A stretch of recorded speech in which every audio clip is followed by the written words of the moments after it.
Hello, this is Dr. Grande. Today I will offer an update on the case of Blake Lively and Justin Baldoni. First, I'll look at the background of this case, including Blake's lawsuit against Justin, move to a summary of Justin's lawsuit against Blake, then offer my analysis. In 2019, a film director named Justin Baldoni purchased the rights to adapt a book titled It Ends With Us into a movie. In 2020, he started a production company called Wayfarer Studios. A friend of Justin's named Jamie Heath worked for the company as the lead producer. Justin and Jamie were not simply interested in money. They had another reason to take on the project. The men represented themselves as male feminists on a crusade to destroy toxic masculinity, and the theme of the book was consistent with their brand. The book had two primary characters who become romantically involved, Ryle Kincaid and Lily Bloom. Justin was personally going to play the role of Ryle Kincaid. At the very end of 2022, the actress Blake Lively agreed to play the role of Lily Bloom. Blake is best known for starring in the 2005 movie The Sisterhood of the Traveling Pants and for starring in the TV series Gossip Girl. She's married to the actor Ryan Reynolds from Deadpool fame. In May 2023, production started on the film It Ends With Us.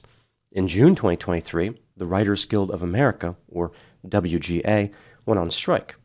The Screen Actors Guild went on strike a few weeks later. Production on the movie halted as a result of these strikes.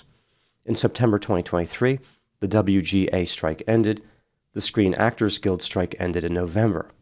Allegedly, prior to production being halted, Blake Lively had been the target of unprofessional and sexually inappropriate behavior. The alleged perpetrators were Justin Baldoni and Jamie Heath. On November 9, Blake Lively sent Wayfarer a 17-point list of demands, which must be satisfied before she would return to production. She requested the studio implement a safety plan, which included several items.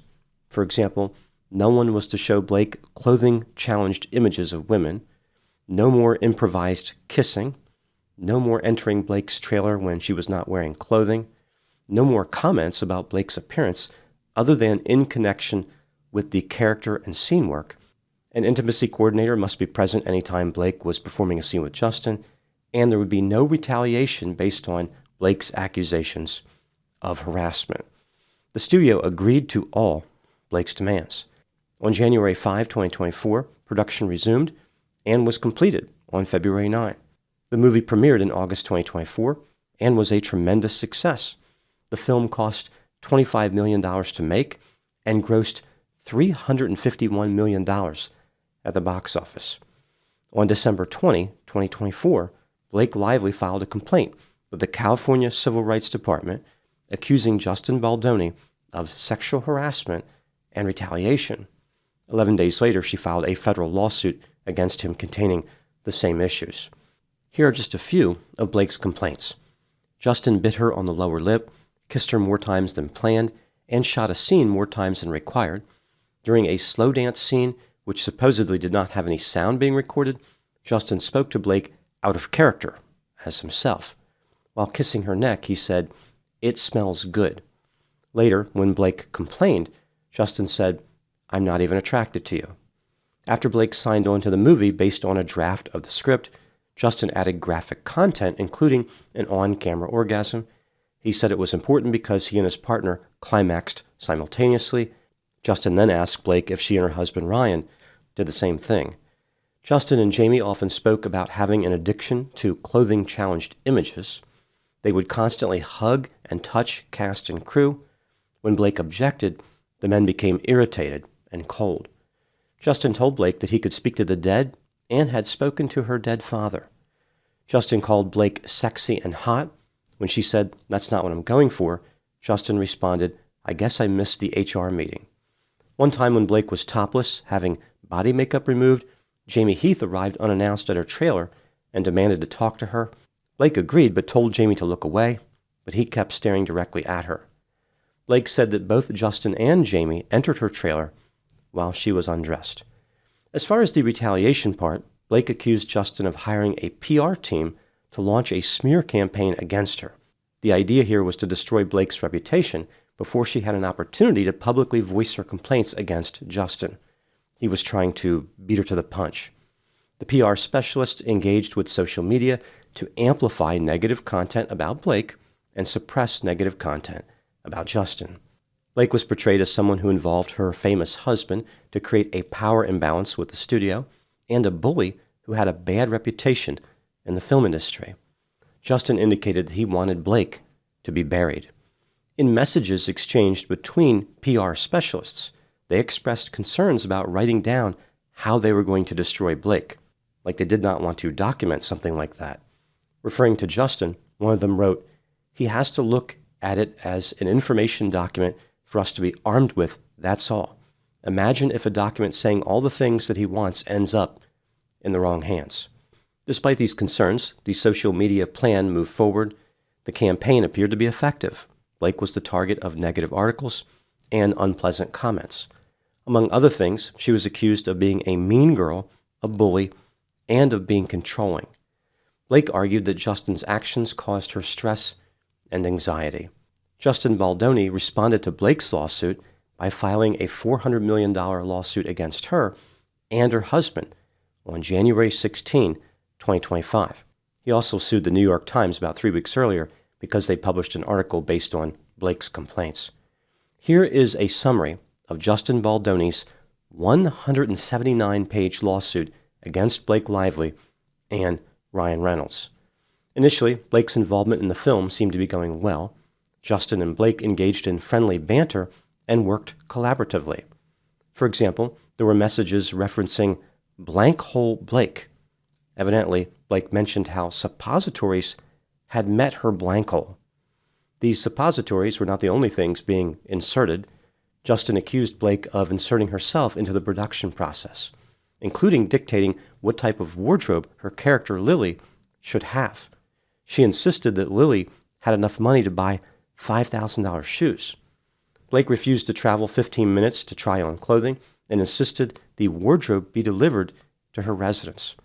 All these demands caused the wardrobe budget to balloon, and the screenplay had to be reworked to accommodate Blake's changes.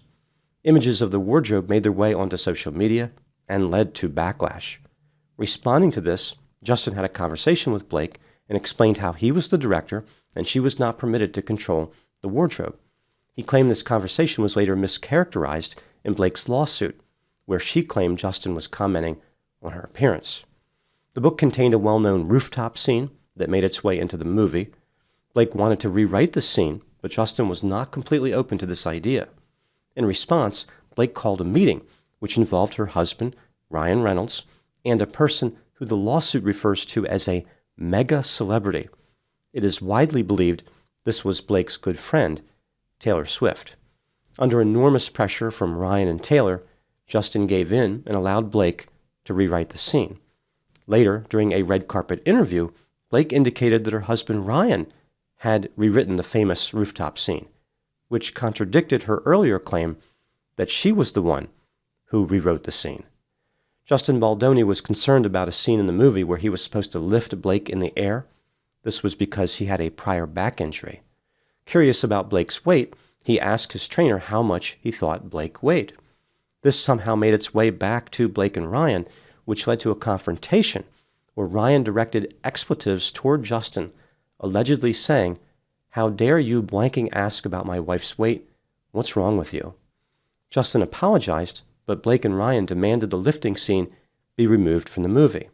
In Blake's lawsuit, she indicated the scene was never in the movie, but failed to mention how she and her husband caused its absence. On November 9, 2023, when Blake sent over the 17-point list of non-negotiable items to return to production, Wayfair felt pressured to agree to Blake's terms. The only alternative was to lose millions of dollars. They needed Blake to be in the movie. They could not afford to have her fail to return to production. Justin's lawsuit argued that Blake did not bring up any legitimate grievances in her list. For example, Blake demanded an intimacy coordinator be on set whenever she was. The production company was already paying for one. Blake wanted a closed set for scenes involving her nudity. The set was already closed. Blake demanded no comments about her physical appearance, but she confused people by breaking character and then being offended. Blake did not want discussions about personal experiences with sex or nudity However, she opened the door for these conversations. Blake did not want anyone in her trailer when she was undressed, but she invited Justin into her trailer when she was pumping breast milk. Blake wanted all day players to be hired through talent agencies and not through personal connections. This was an apparent reference to a highly trained actor who happened to be friends with Justin. Blake was offended that this actor was playing an obstetrician, and Blake did not want improvisation during scenes involving touching or nudity. Blake was the one who improvised, not Justin. For example, in the scene where Justin allegedly offended Blake by saying, "It smells good," he was responding to Blake apologizing for the odor of her spray tan. Blake did not think the scene was audio recorded, but it was. When production resumed, Blake seized more creative control over the film by threatening not to promote it. For instance, she demanded to participate in editing the film and even produced her own cut. Blake indicated that she would drop the issue if Justin's cut performed better in an audience test. That's exactly what happened, at least among the key focus group for the film. But Blake broke her promise and demanded that her cut be released instead. Blake was given producer credit. Not long before the premiere, Blake refused to participate alongside Justin when promoting the film. Justin was removed from all movie artwork, and Blake and Ryan unfollowed him on social media. Blake allegedly encouraged other cast members to unfollow him as well. The premiere of the film was controlled by Blake. She forced Justin and his acquaintances to wait in a basement so they would not be seen with her. As far as the alleged smear campaign against Blake, Justin's lawsuit claims that Blake and the New York Times cherry-picked text messages from a PR specialist to make it appear as though there was a smear campaign. They also failed to include an emoji indicating sarcasm from one of those important messages. At the time I'm making this video, the dispute between Blake and Justin continues. Now moving to my analysis. Here are my thoughts on a few areas that stood out to me in this case. Item number 1. A key component of this case is the bad press Blake Lively received. Blake argued this was because Justin launched a smear campaign. Justin argued that Blake did this to herself by publishing tone-deaf social media posts about the movie. For instance, she promoted alcohol along with the movie. This is something that definitely does not go along with a movie containing a theme of domestic violence. One thing seems for certain, no matter what damage was done to Blake's reputation initially, it is far worse now. It seems likely this case is going to go to trial and will continue to be front and center in the media. Nobody is going to escape unscathed. Item number 2, Blake's lawsuit against Justin contained many embarrassing references, including where Justin allegedly invoked his impulsivity and social awkwardness as a defense against harassment. Justin's lawsuit also contained embarrassing accusations. One that really stands out is Blake referring to her husband, Ryan Reynolds, and her friend, Taylor Swift, as dragons, like from Game of Thrones. Referring to Ryan and Taylor, Blake allegedly wrote, quote, "They also know I'm not always good at making sure I'm seen and utilized for fear of threatening egos or fear of affecting the ease of the process. They don't give a blank about that. And because of that, everyone listens to them with immense respect and enthusiasm. So I guess I have to stop worrying about people liking me," unquote. This makes it seem like Blake ran to her powerful allies because she had low self-esteem and was not getting her way with Justin, almost like a child trying to enlist the help of big kids to protect them on the playground. This is not endearing. I think it's particularly telling how Blake indicated that she was not utilized, almost like she's more talented than people recognize. Why does she need to force people to recognize her talent? Maybe she's not that talented after all. Does Blake really receive a sense of accomplishment by bullying her way into rewriting scenes or editing a movie? Item number 3. When weighing the evidence in this case, who do I believe is winning? This is just a theory, my opinion. In Blake's lawsuit, she essentially had 2 complaints, harassment and retaliation. I think Justin's lawsuit effectively countered many of Blake's assertions about harassment and may have countered a few of the retaliation claims. The lawsuit definitely helped Justin. For example, it effectively countered Blake's 17-item return to production demand list, including pointing out how she may have lied about what prompted Justin's "It smells good" statement. If she was willing to lie about this, what else was Blake willing to lie about? While Justin may have limited some of the damage, most of his lawsuit is really about mounting a defense. He failed to effectively go on the offensive. For example, the lawsuit repeatedly complained that Blake took control of the film, and Justin gave in because he was afraid of losing millions of dollars. Why didn't Justin have any resolve? Why was he completely unwilling to stand up to Blake? If he did nothing wrong, then he should have had his lawyers take care of the situation. Didn't Blake have a contract? Wasn't she obligated to return to production? It just doesn't ring true that somebody could be accused of all the awful things that Justin was accused of and simply grin and bear it. Justin's willingness to be in the basement during the movie premiere reeks of culpability. Furthermore, what did Blake actually do that was wrong? She was allowed to advocate for herself. She was allowed to ask for more responsibility and more credit. She was allowed to have an opinion about her character's wardrobe. It may have made Blake a bully, but that does not rise to the level of a civil lawsuit. Was this really extortion, or just somebody being a bit demanding? There are many strong opinions about this case. Some people view Justin's lawsuit as not moving the needle at all, so Blake is still in the lead. Other people believe his lawsuit was revolutionary and devastated Blake's arguments. At this particular point, I have this case as roughly a tie, with maybe a slight advantage to Blake. I don't see this as a case where any money should be changing hands. In the end, I believe the evidence will show that both Blake and Justin made mistakes. Each of them probably believe they will be vindicated in court, but their focus on each other will not serve them well. What they should be thinking about is how people in the industry view them.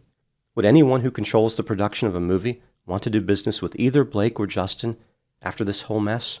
Who would want to risk doing battle with the dragons? Those are my thoughts on the case of Blake Lively and Justin Baldoni. Thank you so much for watching. I'll talk to you soon.